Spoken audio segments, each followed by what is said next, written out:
called Travelers Rest, South Carolina. You probably have never heard of it. I barely know anything about it, but I do know that we're famous for three things. We're famous for boiled peanuts, fireworks, and methamphetamines. That's what we're. Put those three things together, you got a trailer park fire. It's a very common occurrence there. I've recently been looking for a job. I've been using a very reputable search engine called Craigslist.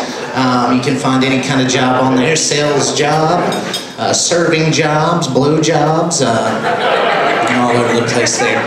But I found a job opportunity because where I live is right on the border in North Carolina. I found an opportunity to work at a bar in North Carolina where I'd be working in the restrooms, checking gender identity, which was, yeah. I don't want to take the job anyway. Look, it's a minimum wage job, but they guaranteed me I'd see a lot of tips. So, oh shit, they're talking about dicks, aren't they? They're talking about dicks. I'm not gonna take that job.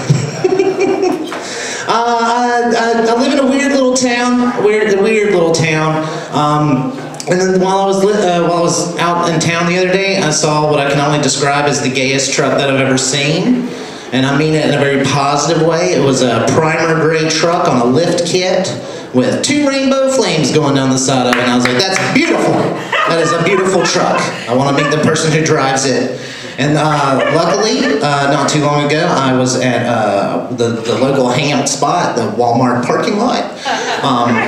And I saw the truck. I saw it. And I was like, this is my opportunity. So I waited in my car like any normal person would. And I saw a guy walk into it, so I jumped out and I was like, hey, nice gay truck! And he stopped and looked at me. He's like, you calling me gay? And I was like, whoa, no. I wasn't calling you gay. I was just saying that your truck's gay. I mean, in a very positive way. I just mean like, there's rainbow flames going down the side of your truck. And he said, those ain't rainbow flames, man. That shit's prismatic fire. That is light broken down into every spectrum of color it could possibly be. You tell me what's more heterosexual than that?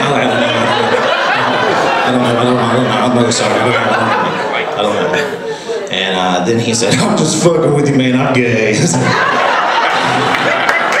Oh, thank God. I recently got married. Yeah. Got married in Las Vegas, Nevada, and I was sober. So I meant it. You know you mean it if you get married in Vegas and you're sober. But I almost lost it. I almost lost it right away because after we got married, we went to a little Irish pub that was in the New York, and I ordered the bangers and mash. And when I came out to the table, I just threw on a really thick accent, and I said, you mean I paid $19 for hot dogs on mashed taters? And my wife was like, no, fuck it. I'm going to annul this right now. Can do that here. It's really easy. And I was like, I'm sorry. I'm really sorry.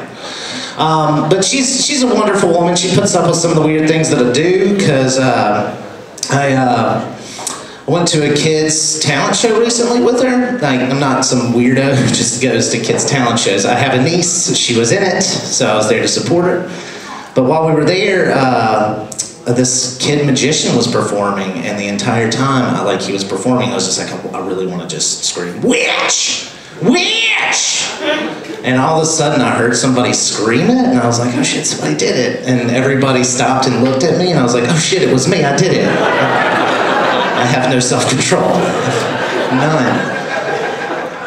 And when everybody looked at me, and then when they looked back at the stage, the kid was gone. Like, he had just disappeared. And I was like, told you guys. Told you he was a witch. I knew the secret, though, is when I screamed witch, and they turned and looked at me, he ran off the stage, and what I'm trying to say is I'm a great magician's assistant, okay? That's what I'm getting at. That'd be a good one. I recently lost a job. That's why I'm looking for one. Because I usually say some really weird things when I have jobs. Because I'm a comedian. You know, that's try my bits out on everybody, right? Not a good idea. Not a good idea for anybody. I went through a really big hip-hop phase when I was waiting tables. And I started saying things, like referencing every song I could think of. And I had like a guy come in the back one time and he was like, hey, you're taking all the good tables. And I said, look, I got 99 problems, but your tips ain't one, okay? And then later on, we were all hanging out in the back, and my manager walked by a group of us, and he was like, I just wanted to let everybody know that today was a good day. I said, you're correct, sir. We didn't even have to use our AKs.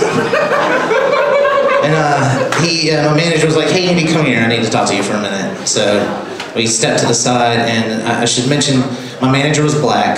Technically, he still is black. He just was my manager's. Clarify that syntax. But he looked at me and he was like, Andy, I just wanted to let you know, it really surprises me how black you are sometimes. And that's when I leaned in real close and I whispered, why do you say my dick? And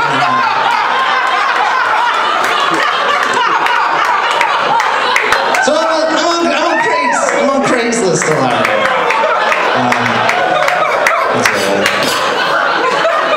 Just shut I'll leave you guys with this.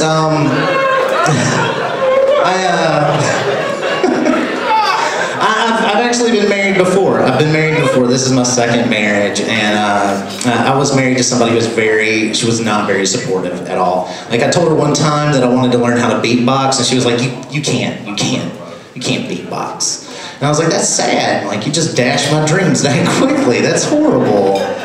And later in our relationship, she looked at me and said, you know, you can never do any better than me. And I was like, that's fucked up. So I was just like stomped and I looked at her like deep into her eyes and I went, I want a divorce.